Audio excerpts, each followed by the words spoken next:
बकौल इनके मेडिकल रिपोर्टों के डॉक्टरों ने कहा था कि 15 दिन बाद ये फौत हो जाएगी, मर जाएगी, दुनिया से चली जाएगी ये बच्ची। तो 15 दिन से ज़्यादा अरसा हो गया है यहाँ आते, बच्ची कायम है, ठीक भी हो गई है और रोटी पानी भी खाने लग गई है, पेट भर के रोटी खा रही है। डॉक्टरों ने कहा था कि एक गुर्दा बिल्कुल ख़त्म है और दूसरा भी डैमेज हो गया और वो भी 15 दिन में ख़त्म हो जाएगा। तो मतलब कि डॉक्टरों ने जवाब दे दिया था कि इसका इलाज कोई नहीं, पर हुजूर के नाम की बरकत देखे, जिक्र मुस्तफा की बरकत देखे। पढ़े मेरा पुत्र जरा सल्लल्लाहु अला मुहम्मद सल्लल्लाहु अलैहि वसल्लम। तो अब आप बता दें अपनी जुबान से डॉक्टर ने की दसिया सर।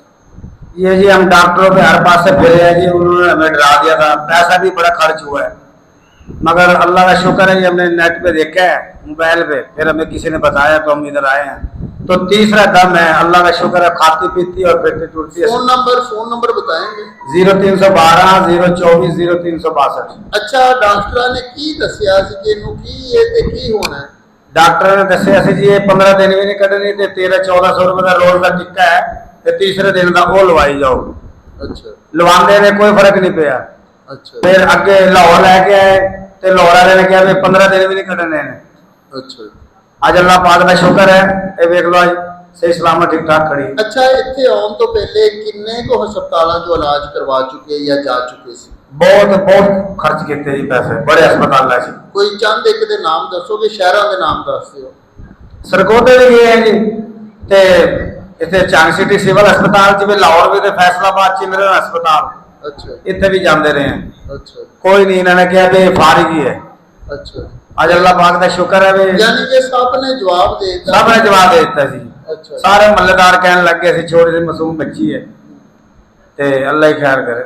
ते बचना कोई नहीं। हाँ जी, ते हुण बच्ची ठीक है, अल्लाह पाक का शुक्र है जी, रोटी भी खा रही है, सारा कुछ खा रही है, चल फिर भी रही चल है, फिर रही जी, पढ़ाई भी कर रही है, स्कूल भी जा रही है, स्कूल भी जा रही है। ते बच्चियां नूं कुटते नहीं रही मेरा पुत? मारिया तो नहीं बच्चियां नूं किसी ने? हैं? तेनों तो नहीं मारिया, लड़दी तो नहीं घर? नहीं, रोटी एक वक्त में रोटी कितनी खा लेती है? खा लेती हूँ एक से पेट भर जाता है। और क्या क्या खाया? फल भी खाए हैं? फल मेरे डॉक्टर ने मना किए, मैं सिर्फ 3 बताए हैं। कौन कौन से? सेब, चेरी और बस, और आलू का जूस। अच्छा, ये सब खा रहे हैं? हाँ जी। अच्छा, अब सब कुछ खाते रहे क्योंकि आप ठीक है। हाँ, चावल बड़ा गोश्त नहीं खा रहे, बाकी पेट भर के खाना खा रहे हैं। अच्छा, होता क्या था, तकलीफ क्या होती थी आपको? तकलीफ नहीं होती थी, बस सोजिश हो गई थी? अच्छा, सोजिश हो गई थी तो चला फिरा जाता था उस वक्त? हाँ जी। अच्छा, सोजिश ज्यादा होगी, चला फिरा चल फिर रहे? मुंह पे होती थी बस।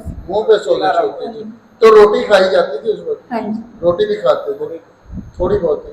अच्छा, अब ज्यादा खा रहे हैं कि पहले ज्यादा खाते थे? अब तो हर एक चीज खा हर चीज खा रही थी। तो पैसा कितना लग गया था, कोई अंदाजा नहीं? पैसे बहुत लग गए थे जी, बहुत परेशान थे हम। कोई अंदाजन मोटा या अंदाजा? बस ये तकरीबन जो बताते थे, कोई 2200 का टिक्का बताता था, कोई 1700 का, तो हम लगवाई जाते थे, फर्क कुछ नहीं पड़ता था। अच्छा, तो इस वजह से फिर हमने ये देखा प्रोग्राम, तो हम इस वजह से आए जी। अल्लाह का शुक्र है, हमारा तीसरा हफ्ता है जी, तो अल्लाह का शुक्र है। 21 दिन हो गए थे? हाँ जी। अच्छा, अब अल्लाह पाक का शुक्र है, ठीक है। अच्छा, अब देखने वाले भी कहते हैं कि बच्ची ठीक है? हाँ जी, अच्छा, जो तुसी बयान कीता है, गल्लां दसियां ने, हाँ जी, ये तुहाडियां गल्लां दे महल्लेदार रिश्तेदार भी गवाह है ना? हाँ जी, गवाह है, ਅਸੀਂ ਤੇ ਸਾਰਿਆਂ ਨੂੰ ਦੱਸਿਆ ਜੀ।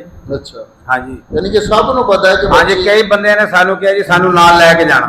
अच्छा, हाँ जी, ਤੇ ਤੁਸੀਂ ਉਹਨਾਂ ਨੂੰ ਰਸਤਾ ਦਿਖਾਉਂਦੇ ਰਹਿਣਾ ਹੈ, ਤੁਹਾਡੇ ਵਾਸਤੇ ਵੀ ਸਦਕਾ ਹੈ ठीक है जी, ਜਾਰੀਆ ਹੈ। इंशाअल्लाह। ਤੇ ਇੱਥੇ ਤੁਹਾਡੇ ਤੋਂ ਗੇਟ ਤੋਂ ਕਿਸੇ ਨੇ कोई हदिया, नजराना, कोई फीस, कोई मुलाकाती फीस? नहीं जी, साडे कोल किसी ने कुछ नहीं लिया जी। अच्छा जी। हाँ जी, ਤੇ ਹੁਣ ਤੁਹਾਡੇ ਤੋਂ ਕੁਝ ਲਈਏ? ਲੈ ਲਓ ਜੀ। ਆਪਣਾ ਆਪ ਜਿਹੜਾ ਨਾ ਦਰੂਦ ਮਾਲ ਦੇ ਸਪੁਰਦ ਕਰਦੇ ਦਰੂਦ ਪੜਨ ਵਾਲੇ ਬਣ ਜਾਣਾ ਤੇ ਦਰੂਦ ਪੜਾਉਣ ਵਾਲੇ ਬਣ ਜਾਣਾ, ਸਾਡਾ ਸਾਥ ਦੇਣਾ ਹੈ इंशाअल्लाह। सारी जिंदगी जिनी देर जिंदा हो की करना है, सल्लल्लाहु अलैहि मुहम्मद। दरूद पढ़ना भी है और दरूद पाक अगे खिलाना भी है। फिर हैश कितने में भला? हाँ जी ਰੈਸ਼ ਕਿੱਥੇ ਫਿਰ ਹੈ रैश चांग सिटी जी मिलाद चौक ਮਿਲਾ ਚੌਕ ਚੰਗ ਤੇ ਮਹੀਨੇ 'ਚ ਇੱਕ ਵਾਰੀ ਖੁਦ ਵੀ ਬੱਚੀ ਨੂੰ ਲੈ ਕੇ हाँ जी 11ਵੀਂ ਦੀ 11ਵੀਂ ਹਾਜ਼ਰੀ ਦਿੰਦੇ ਰਹਿਣਾ ठीक है सर ਤੇ 11ਵੀਂ ਸ਼ਰੀਫ ਦਾ ਲੰਗਰ ਇਹਨੂੰ ਖਵਾਉਂਦੇ ਰਹਿਣਾ ठीक है भाई इंशाल्लाह इंशाल्लाह जी ਫੋਨ ਕਰਕੇ ਪੁੱਛ ਲੈਣਾ ਕਰਨਾ ਹੈ ਕਿ ਅੱਛਾ 11ਵੀਂ ਸ਼ਰੀਫ ਦੀ ਮਹਿਫਲ ਕਿਸ ਦਿਨ ਹੈ ਅੱਲਾਹ ਠੀਕ। ਬਰਕਤ आता है ਹੁਣ मेरा बेटा राजी है खुश है दरूद पाक पढ़ रही हैं दिन में कितनी बार पढ़ती हैं तस्बीह रखे सारा दिन पढ़ना है स्कूल में टीचरों को भी पढ़ने पर लगाना है बच्चियों को भी पढ़ने पर लगाना है अल्लाह आपको बरकत अता फरमाए सल्लल्लाहु अलैहि मुहम्मद अल्लाह बरकत अता फरमाए तशरीफ